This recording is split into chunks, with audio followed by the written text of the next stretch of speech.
Our next section on emerging trends is on economics, and I want to start with smartphones, in part because they are central to much of the argument about economics that we'll be making in the rest of this section. And it's a nice transition from IoT because the smartphone is often thought of as the control hub for the IoT. So many IoT devices will have some kind of an application that you download, install in your smartphone, and then you use the smartphone to control the device, and also sometimes to upload data back to the network if the device itself is not network connected. This is a really critical area for security as well. Android devices are the vast majority of the marketplace in terms of number, and they are also often the worst in terms of security. Apple typically has a stronger security process, a more stringent app review process, including some security issues. And they have, as a company, generally had a stronger policy in terms of encryption. This is kind of problematic from an economic standpoint. So there's an article a few years ago now, and also follow-up research from the Institute for Data and Society on the notion of encryption as a luxury, whereas most people are using Android devices because they're cheap or easier to get access to, or the sort of entry-level device for people who have a smartphone. The phones that have the strongest privacy protections and security protections, like the Apple phones, are very expensive. And so therefore, if you are coming from a low socioeconomic status, you probably have lesser security and privacy simply because the encryption market is sort of designed as a luxury for people who can afford it. This is an important argument. There are some things I think are absolutely dead on about this argument, others that I think are a little bit off target, but it is undeniably an important argument and a trend that has not dissipated in the last several years. I sort of expect this to continue as devices become less user-focused and more organization-focused. And what do I mean by that? Well, primarily, if you think of the App Store model as it is being extended into desktops and laptops and tablets, and as people start moving more towards tablets and phones and away from general-purpose computers, you, the user, no longer have access to much of what you used to. And that power is now, by default, back with the company that's designing the product.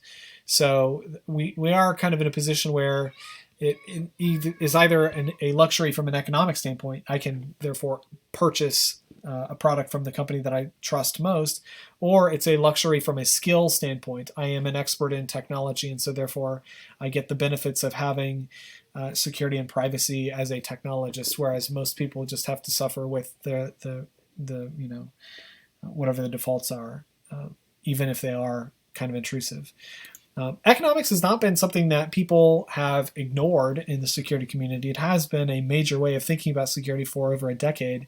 And a lot of cybersecurity planning really is just about how to spend resources anyhow. So it's useful to think of it in terms of an economic model. I've put the parts in boldface that are at least the parts of the economic argument that are really, really hard are in boldface. First, you have to have a business case for security, and most security professionals do not have a business background. And so many organizations end up skimping on security when they probably could get away with not doing so, purely because they don't have somebody making the argument internal to the organization. You have to have expertise in both security and in business to make a really solid case for the economics of it, because it's tricky. It's very challenging to do that. One of the big reasons is just describing the problem alone is challenging. If you are describing as a technologist security concerns to middle management, most of whom are coming from a pure business background, that is not easy to do. It is very, very difficult to do. You can list possible solutions to the problem, but unless people really understand what the problem is and why it's problematic, why they need to spend money on it, they're not going to be able to justify making those decisions. I think it's also really hard to understand the constraints because they change all the time. This is one of the things that we talk about with the security environment. Now is a good example because 3 months ago we were not thinking about remote work nearly at the level that we are now. That's an environmental constraint that has changed, that has made solving security problems much, much more difficult. And you don't have to go very far to find people arguing about that the coronavirus is definitively impact information security concerns. You may actually have some of the underlying assumptions about your security posture, but not all of them. It's very, very difficult to give a comprehensive list of all of the assumptions underlying your product or the cybersecurity model that you have for your product. So all of these are really critical for making an economic case for investing in cybersecurity. It's just very hard to do them well. I wanted to highlight this. This is a list of the essentially, if you're looking at any of the major surveys of executives at large companies, and a number of the accounting firms do this, the big four accounting firms. I think this was a graph that's originally from Ernst & Young, surveying people who are in middle management or higher positions about how they make cybersecurity investment decisions and what it is that is motivating those investments. Regulation is the number one concern. That's the most motivating reason that people make investments in cybersecurity. If you have staff on in your organization that are knowledgeable about security and can make an argument that's persuasive about security, that's the second best reason, the second most influential reason why people invest in cybersecurity. I should say why companies decide to invest in cybersecurity. And then the third one is clients. If you have a client that has, as a part of a business agreement, a requirement that forces you to spend a certain amount of money or have certain security protocols in place, then you'll do that. And I just want to highlight those first three, in part because regulation is actually kind of critical to all three of them.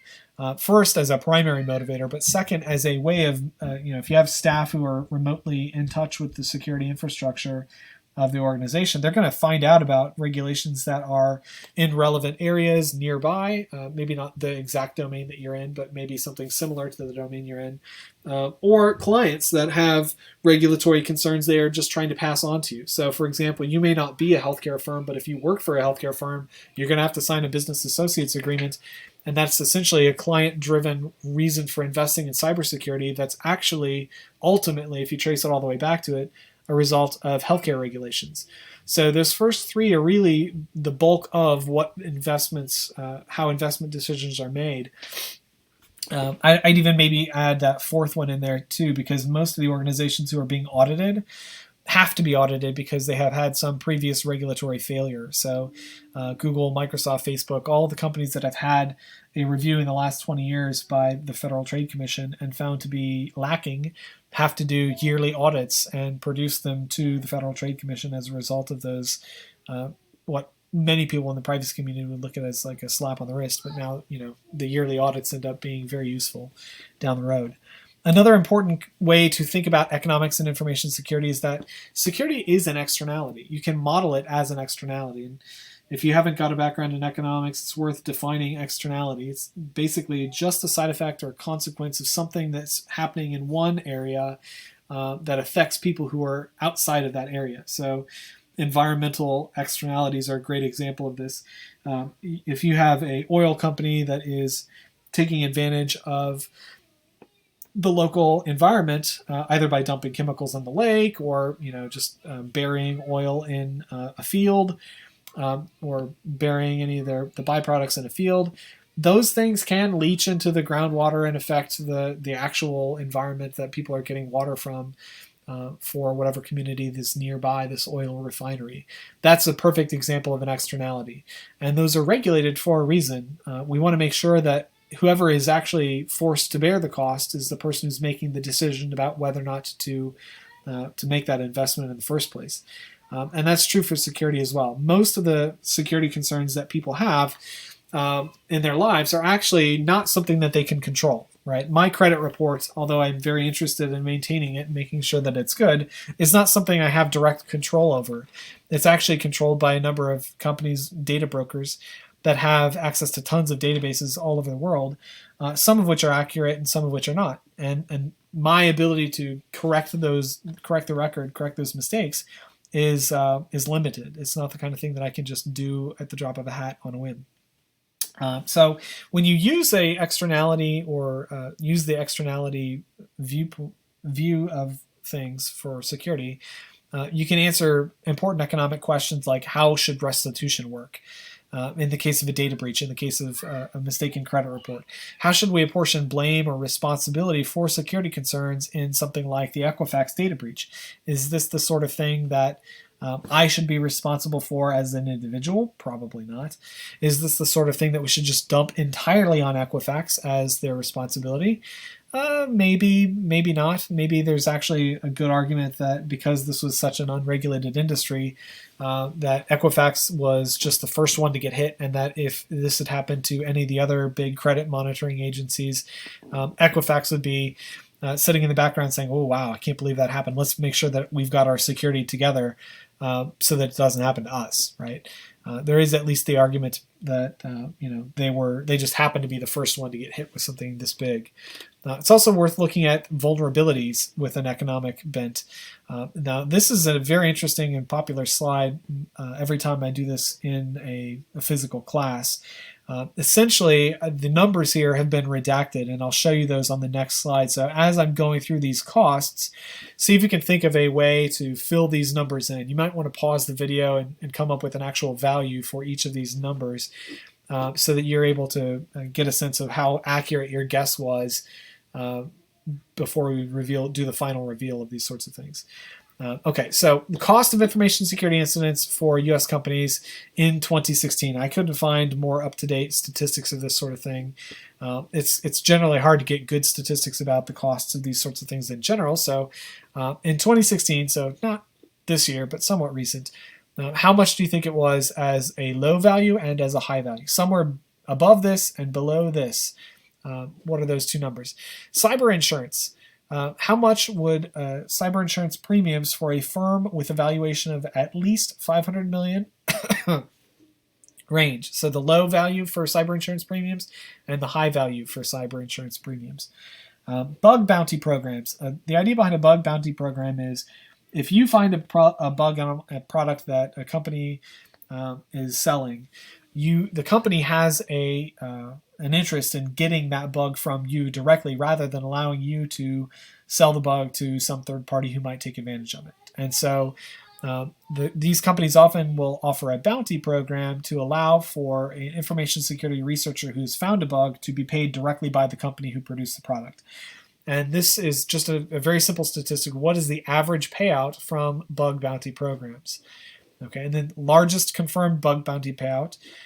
It would be, this is a dollar amount, and this is the organization that actually paid it out, right? How much did they get paid, and what was the organization that paid it? And then dark web sales of zero-day exploits. So if you're trying to buy a zero-day exploit, a current active exploit for one of these products, in this case iCloud or Internet Explorer, how much would you have to pay on the dark web to get one from a somewhat nefarious criminal organization?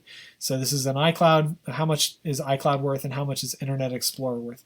This is a little bit older now because Internet Explorer isn't a commonly used browser, but back in, say, 2016 or so, how much would these exploits have cost? And I'll caution you, some of these numbers go much higher now than they were back then. It's still somewhat surprising. All right, so here's your last chance to pause the video and get your guesses in before I do the final reveal. All right, here are the numbers. So the cost of information security incidents for companies in the U.S. was somewhere between $57 billion and $109 billion. Two things to recognize about this. Those are large numbers, and it's a very large range. We do not understand very well at all the total cost of information security incidents in the United States. This is still true today. It is very, very difficult to do valuations of this sort of stuff. And I'll note this was before the Equifax data breach. I think things may be even more complicated now after that. Cyber insurance premiums. If you have a valuation of $500 million or more, you're paying between $4,000 and $6,500 yearly in cyber insurance premiums. That's basically nothing for a company with that kind of evaluation. It is very, very cheap to have any kind of cyber insurance. And part of the reason for that is there's nothing like catastrophic cyber insurance. It's very, very difficult to get an insurance company to pay for catastrophic cyber insurance simply because of things like Equifax. Bug bounty programs. The average payout is just under $2,000. Not that much money. If you're thinking about the skills that are required to find some of these bugs in the first place and the amount of time that may need to go into finding these kinds of problems, that's a drop in the bucket. Most of these people are going to be paid quite a bit better than just the bug bounty payout would indicate. That said, for serious bugs, large bugs, important bugs, you can actually get paid pretty well. The largest confirmed is 200,000 from Microsoft. I think it was an Internet Explorer bug or Windows bug or something like that. I can't remember now. And then the most depressing statistic of all, the dark web sales. If you wanted to buy a zero-day exploit, for iCloud, 17,000. For Internet Explorer, 8,000. Right? Notice this is much better than the average bug bounty payout. So if you happened to have discovered some kind of a zero-day exploit, dark web is a pretty appealing option if you're just looking at raw value, or if you're willing to throw your morality aside. This is why bug bounty payout programs are starting to offer big money for these zero-day serious exploits. It's a useful way for them to rein in possible dark web sales and maybe kill that dark market for 0 days. Okay, so that's everything I wanted to talk about with the economics of information security. Now we're going to move into some additional topics, mostly Bitcoin, electronic voting, and warfare.